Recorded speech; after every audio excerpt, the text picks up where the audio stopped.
Hello, my name is Crystal Cundiff, and I am one of the directors for Joy Ministries. Hi, my name is Faith Anderson, and I am the manager of the Crisis Resource Center. A year ago, our world was thrown into a global pandemic, and we had to alter the way we did things dramatically. One of the biggest hurdles that we had from the very beginning was that we had a 70 some, 80-year-old retired pastor that ran our Crisis Resource Center. Whenever this happened, there was no way for his health and his safety that we could let him continue to work down there in the public. So he had to take a step back. Lucky for us, we had volunteers that stepped up to help us continue to serve the community. We normally was open 5 days a week, um, every day, Monday through Friday, but we had to make changes and had to have volunteers to do that. And Faith was actually one of the volunteers that stepped up to do that. We had to learn how to think outside of the box, so this included changing, like Crystal said, we were usually open 5 days a week, so we had to change the amount of days that we could be open because we just didn't have enough people to volunteer for 5 days, and then also to like limit exposure to COVID. So we ended up only being open 2 days a week, and we did curbside pickup, which included the food bags, and then we also like wore masks. Okay, we had to learn about new ways to serve the community because of so many people losing their jobs and things like that during this time. We actually gave out more food than we had in the history of the Crisis Center being open from the beginning until that date. As you can see on the slide, this is just one particular time of food bags that we had made up to give out to the community. That particular day, I think there was around 200 to 250 food bags ready. And we actually took out in our cars and took food to a lot of places. While we did do the curbside pickup, like Faith said, we also hit the streets and we passed out food to a variety of people. We worked together with emergency management to provide food for COVID victims. They would contact us with a family. We would have volunteers to go shopping for these families, and then emergency management, someone from there would come to the Crisis Resource Center and pick up all of this food for these families, and then they would deliver it. So we got to work with a lot of wonderful healthcare workers and emergency management workers to make sure that the community got the food that they need, because that was a very, very big issue in our community, especially the first couple of months that this pandemic hit. And then we also have our clothing closet, which was inside, but since we weren't allowing clients to come inside, we had to move the clothing closet outside. So we would set tables out, and clients could come and get as many clothes as they needed because we did have an abundance of clothes at the time. And then we also had our Feeding America partnership, where we would go and pick up food from them, and we would also do the senior boxes from them every month. And that was just two ways that we learned to think outside the box.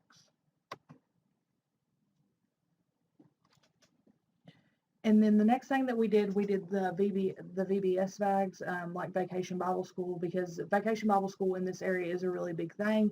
And due to COVID, churches were not able to gather because there were limitations on how many people could gather. So we made sure that we could do something that would provide like an activity, a craft, snacks, and for kids in the community and for our clients.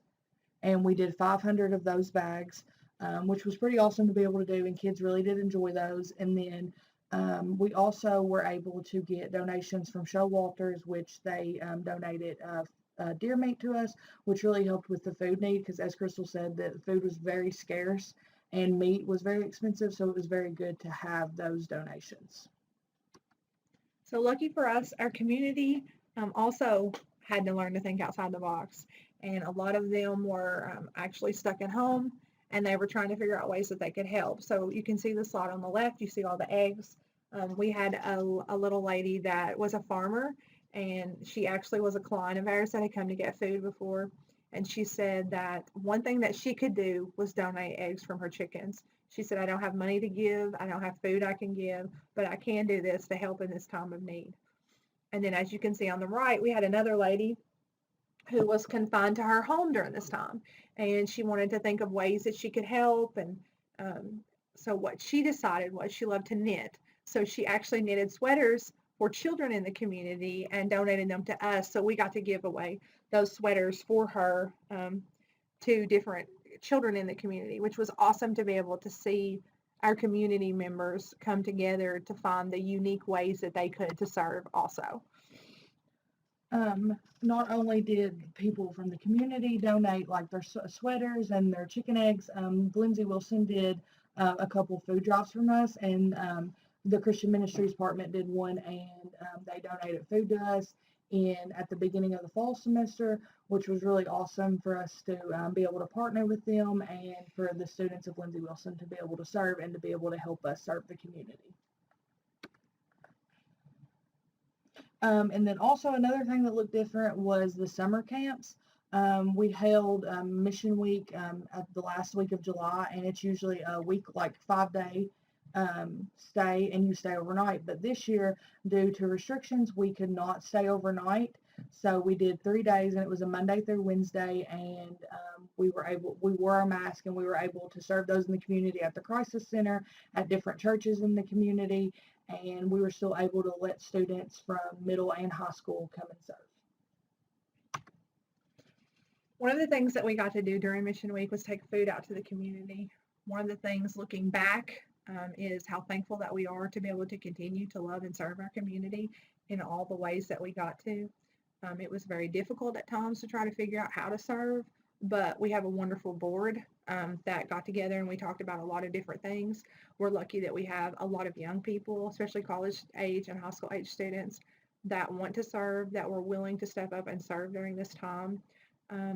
I just think whenever things like this happen, anything, there can always be something that happens. If you have a good group of people working together with a lot of different gifts and talents, you can figure out how to do anything and still be successful. Thanks.